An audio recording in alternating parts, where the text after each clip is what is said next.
Lions 6-0 against the winningest division in history. Unreal. Coach of the year has to belong to Dan Campbell. I mean, I love Kevin Stefanski, or I love Kevin Stefanski. I love Kevin O'Connell. I love all the Kevins. Kevin Baumgartner. Yep. Not Kevin Baumgartner, Brian Baumgartner, but he's Kevin on The Office.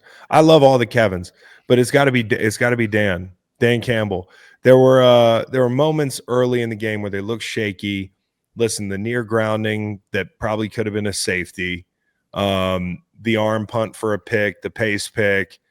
Minnesota made some plays on defense, but as the game went on, Jared Goff just shredded the blitz. As the game went on, when they needed answers, they had them. In those big moments, they didn't blink. And that's kind of who they are. Gibbs carrying a full workload. We were kind of wondering how that was going to go. 4 touchdowns. Mm-hmm.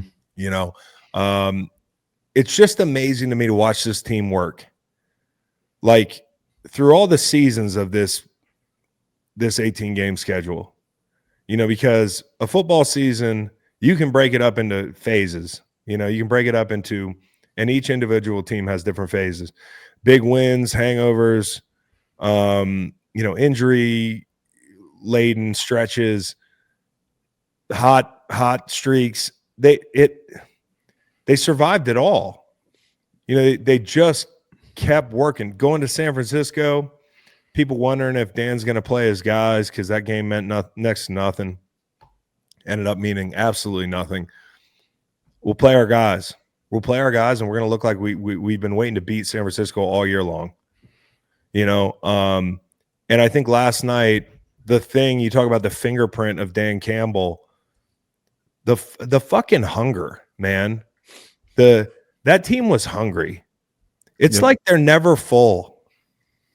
The way they came out in that game, and I know it's the biggest game of the season. It's for the 1 seed or the 5 seed. But their mindset, and I know they're at home, their mindset was just so A1. The way they play with physicality, the unblinking kind of effect of Dan Campbell when it's the 4th downs, 4th and 5 hitting J-Mo on a crosser. They go 4th and 1 before the half. The linebackers for Minnesota are running around like chickens with their head cut off. It's play action. They take a shot, in the intermediate part of the field on 4th and 1. 4th and 1 in the low red zone. One of the biggest plays of the game that really helped ice this thing. Same play as they hit versus Green Bay in the low red. They got, Jahmyr Gibbs on Van Ginkel.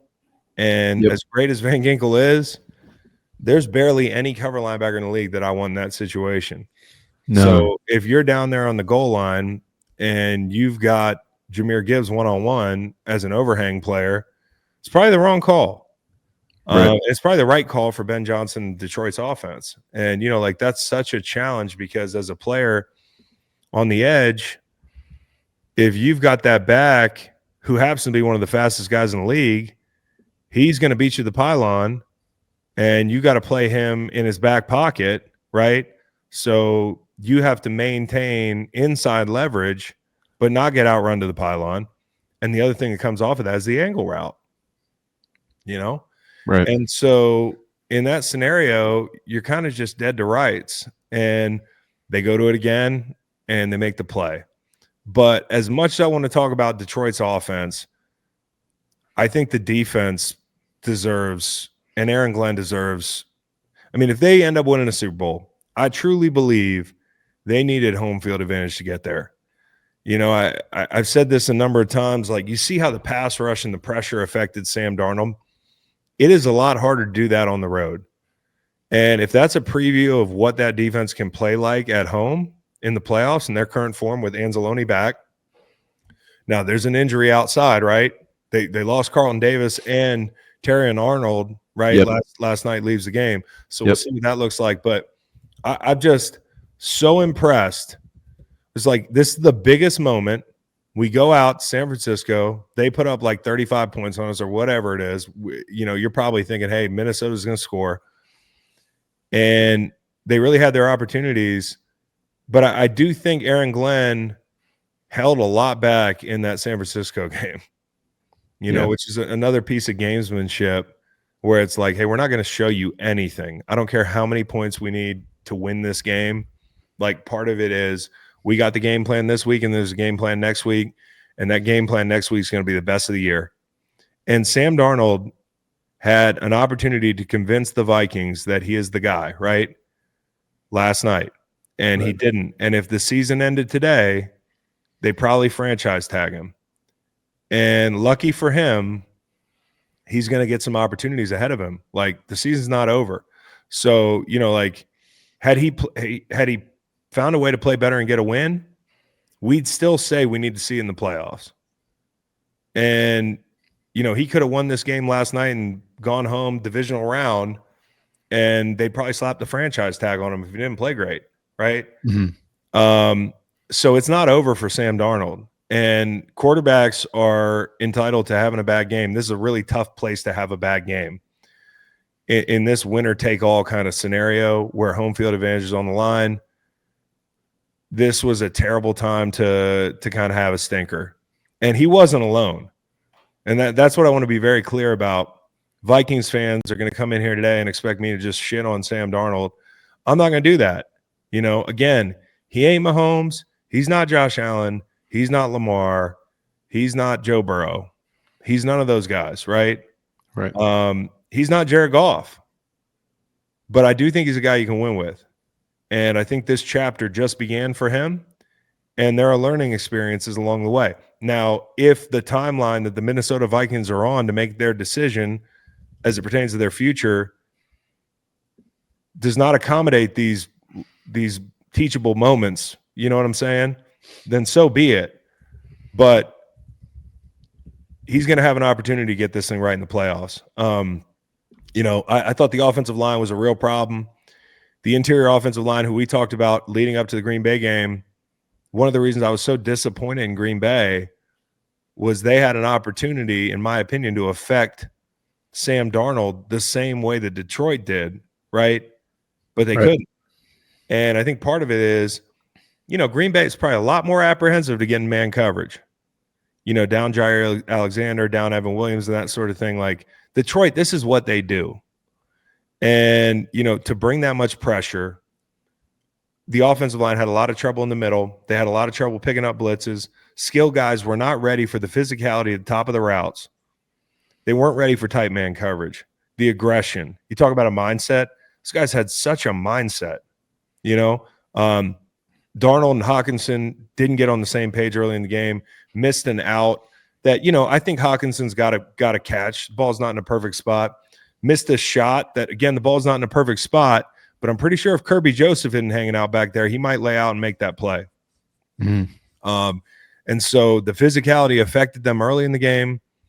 I think also Detroit said, hey, we're going to heat this guy up. We're going to play with great leverage. We're going to have guys, again, going back to the Jefferson conversation, watch the game in the field. They always had somebody over top Justin Jefferson. Amik Robertson played with great leverage. Denying in cuts late and down, somebody being up top, everybody else kind of fitting in and playing their role. I think the speeding Sam Darnold up, which is something he's been very good at this year, beating the blitz, it just wasn't his night. Mm-hmm. And it wasn't the Vikings' night. And obviously, if you watch them the past 6 to 8 weeks, a lot of the shots, the big plays they hit are late in the down, right? Yep. Some of them are like punts, right? It's just got to be like, throw the ball up there. Addison's down there in single coverage. Sam's had the ball for 3-4 seconds.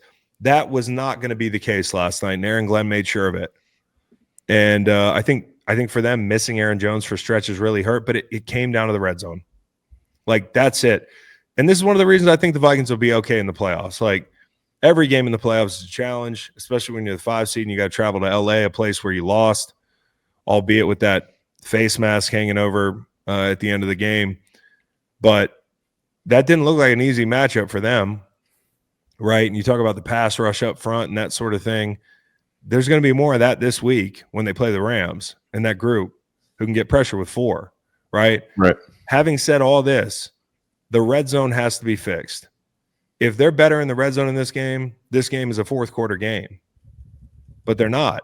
And the quarterback wasn't. And there were other people on the Minnesota Vikings who really didn't play well in the red zone. And that includes the offensive line. I think them not having a big road grading offensive line hurts them in the low red.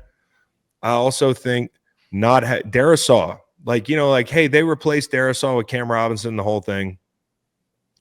But they just don't have that physicality up front anymore. And when you get down to low red, you just got to pass the ball in. I thought Detroit was great in man coverage. I think they mixed in zone in spots where they thought they were going to get man. And I can go trip by trip. I think the first trip, it's 1st and goal in the 6. Forget everything that happened before it. Sam Darnold's got to hit Addison in the flat. Coming out of that little stack. Yep. 4th down, 4th and goal. Hit that throw. You're in the end zone. Second trip, down there at the 7. Misses Jefferson on the over. And, hey, Justin Jefferson's the best receiver in the game. He'd like to come down with that ball. That's one that, is partially on him. But you got to put that ball right on him. Right.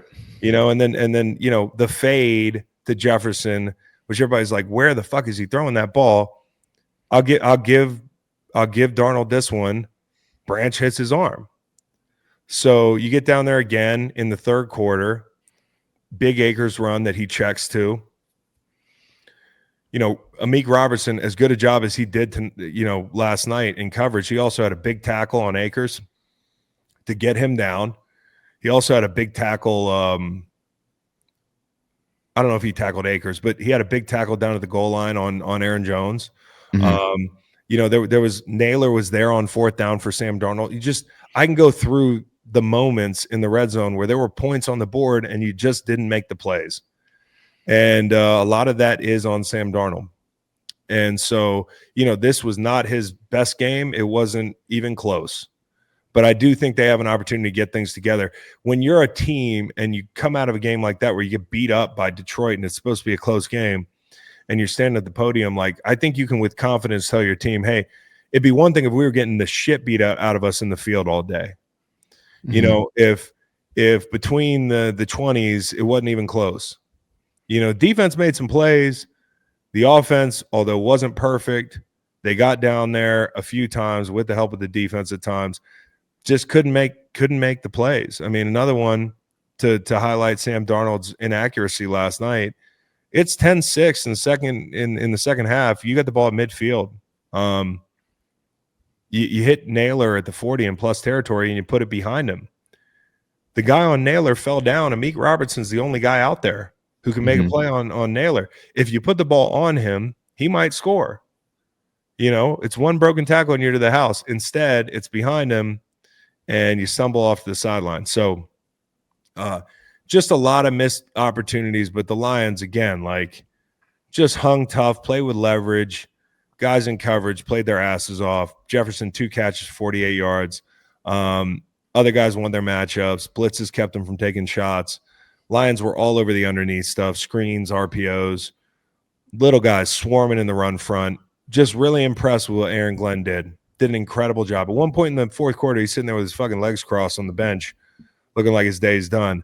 That's the kind of body language that tells me I know I just cooked. Yeah.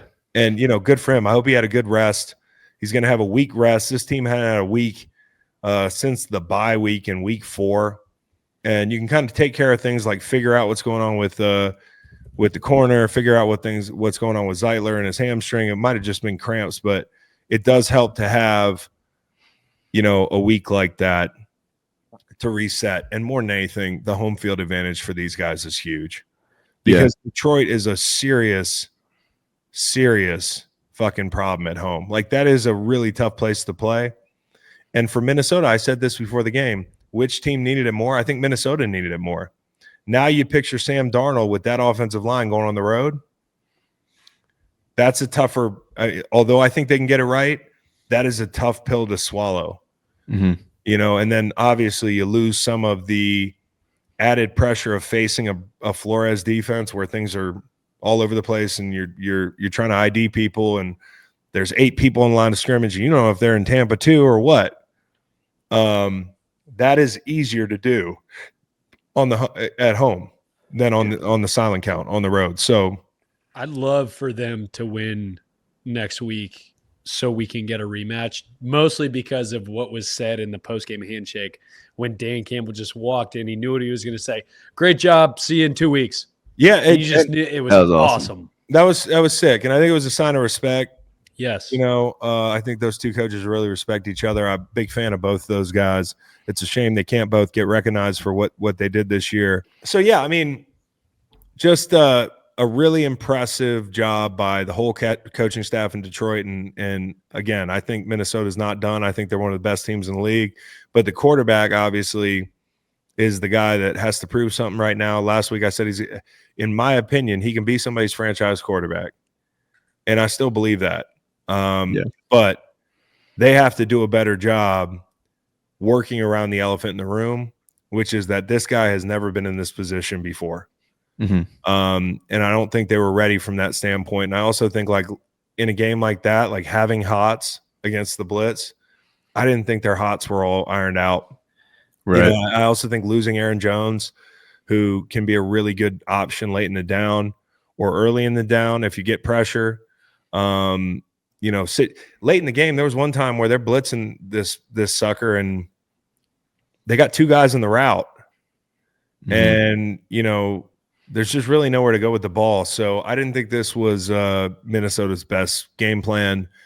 And when Aaron Glenn beats Kevin O'Connell and you end up in a game where you're not scoring points, we said this early when they didn't go, it's hard to settle for field goals in a game like that. Even though it was low scoring early, you knew eventually the dam's going to break.